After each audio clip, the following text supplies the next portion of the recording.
les décideurs. Ça te va, les décideurs? Mais peut-être que j'en les ai rien à décideurs branler savaient pas. qu'il y en ait 2 sur 100 millions, mais c'est eux qui décident. Donc je te parle des décideurs.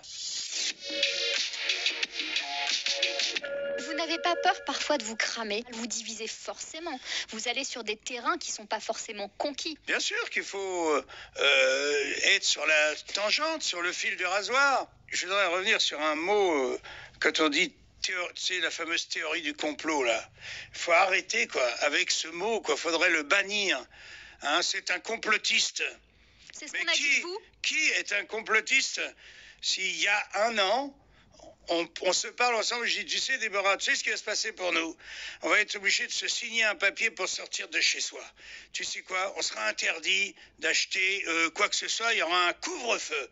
Et on va nous obliger à faire des trucs pour une maladie qui en fait tue entre 0,3 et 0,5% de ceux qui sont infectés. Eh bien, on va t'infliger une torture telle que tous les petits commerçants, tous les bars, toutes les brasseries vont mourir de faim. Tu vas dire, mais t'es un complotiste. Et puis là, je te le redis, aujourd'hui, tu vas me dire, ah bah oui, c'est vrai, t'avais raison. Quand on dit qu'on est complotiste, c'est par rapport à des faits qu'on récuse. Oui, mais ceux qui ont senti venir ces trucs-là, on les a traités de complotistes. Je vais te donner un autre exemple parce que manifestement tu ne comprends pas. Non, mais j'interroge. C'est normal, tu es une femme. Je ne t'en veux pas. Hein. C'est facile. Déjà, donner un autre exemple. Il y a un mec qui tout d'un coup, contre tous les scientifiques de l'époque, a dit, je pense que la Terre, en fait, elle n'est pas plate. Je pense qu'elle est ronde. Complotiste. Hein? Théorie du complot. Brûlée sur le bûcher. Et puis, à la fin, on dit, bah, ouais, finalement, elle est ronde. Schopenhauer, écoute bien, disait, la vérité passe par 3 étapes. Elle est d'abord raillée, contredite, moquée, théorie du complot. La deuxième, elle est carrément attaquée, jusqu'à la mort, s'il le faut. Et la troisième étape, c'est qu'elle est finalement admise comme ayant été toujours une évidence. Voilà le chemin de la vérité. Simplement, par exemple, quand je parle, si je suis un conspirationniste, quand je dis que nos gouvernants ont fait tout et leur contraire, quand les scientifiques, à chaque fois je fais un petit geste, nous disent il ne faut pas porter de masque, c'est dangereux. Et quand 3 semaines après, ils nous disent il faut porter un masque, c'est obligatoire.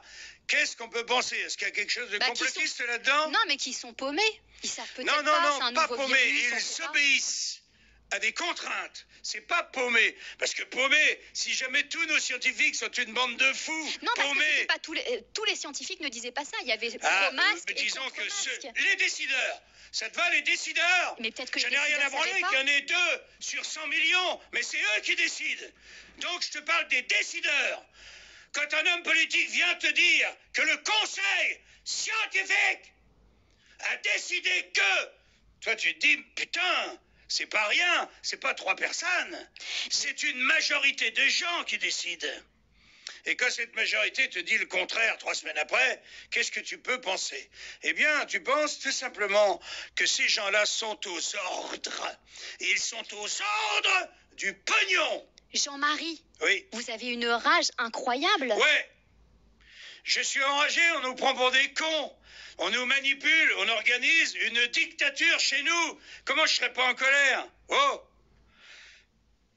Comment je serais pas en colère? On nous prend pour des cons, on nous manipule, on fait crever nos commerces, on détruit l'industrie mondiale. Pourquoi? À qui profite le crime? Est-ce que je peux me poser cette question? Tout le monde se la pose cette question, tout le monde peut se la poser en tout cas. Mais vous qui avez eu Emmanuel Macron au téléphone, oui. Pourquoi aujourd'hui vous l'appelez pas? Et cette rage-là, pourquoi vous ne lui envoyez pas ça? Je lui continue, je lui envoie des messages alors, qu'est-ce qu'il vous avec dit? la même rage, hein. Mais lui, il obéit. Qu'est-ce que ça fait avancer dans le débat en fait? Est-ce que ça fait avancer ceux qui ont le des débat? couilles les sortent. Et ceux qui n'en ont pas, qu'ils sachent que ce sont des lâches. des pauvres connards qui se planquent en attendant que la tempête arrête de souffler. Ou alors ils acceptent l'asservissement de la planète.